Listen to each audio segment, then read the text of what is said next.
बिस्मिल्लाहिर्रहमानिर्रहीम। अस्सलामु अलैकुम वरहमतुल्लाहि वबरकातुहू।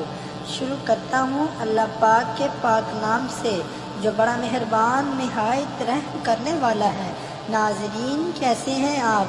उम्मीद करता हूँ आप सब अल्लाह पाक के फजल व करम से ठीक होंगे। मौजज़ाना वाक़या अबैदा बिन सामत रज़ी अल्लाह तआला अन्हु, जो एक जलीलुल कदर बदरी सहाबी हैं, फरमाते हैं कि एक दिन मैं हज़रत अनस रज़ी अल्लाह तआला अन्हु के हाथ एक दावत पर हाजिर हुआ।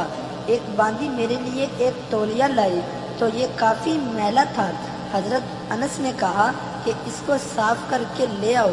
वो बांदी भागी गई और जलते हुए तंदूर में इस तौलिए को डाला और उठाकर वापस ले आई। मैंने देखा कि वो तौलिया बिल्कुल साफ सुथरा मेरे सामने था। मुझे हैरानगी हुई। मैंने हज़रत अनस से पूछा कि इसमें क्या राज है। इन्होंने बताया कि एक मर्तबा हुज़ूर नबी करीम सल्लल्लाहु अलैहि वसल्लम मेरे घर दावत पर तशरीफ़ लाए थे। मैंने आप सल्लल्लाहु अलैहि वसल्लम के हाथ मुबारक धुलाए और आप सल्लल्लाहु अलैहि वसल्लम को हाथ खुश करने के लिए ये तौलिया पेश किया, जिससे आप हुज़ूर सल्लल्लाहु अलैहि वसल्लम ने अपने हाथ मुबारक खुश किए। इस दिन से आग ने इस तौलिए को जलाना छोड़ दिया। जब ये मैला हो जाता है हम इसे आग में डालते हैं। आग इससे मैल को तो खा लेती है, साफ तौलिया हम आग से बाहर निकाल लेते हैं। सैयदा फातिमा ज़हरा रज़ी अल्लाह तआला अन्हा ने रोटियां लगाई।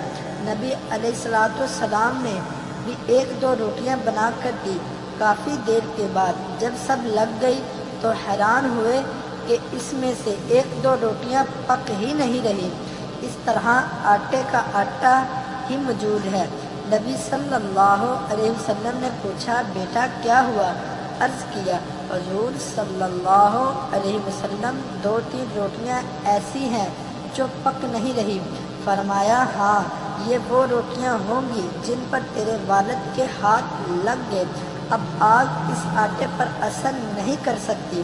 तो नबी अलैहिस्सलाम जिस चीज़ को छू लेते थे इस पर यूँ असरात हो जाते थे। नाज़रीन, उम्मीद करता हूँ आपको हमारी ये आज की मालूमाती वीडियो पसंद आई होगी।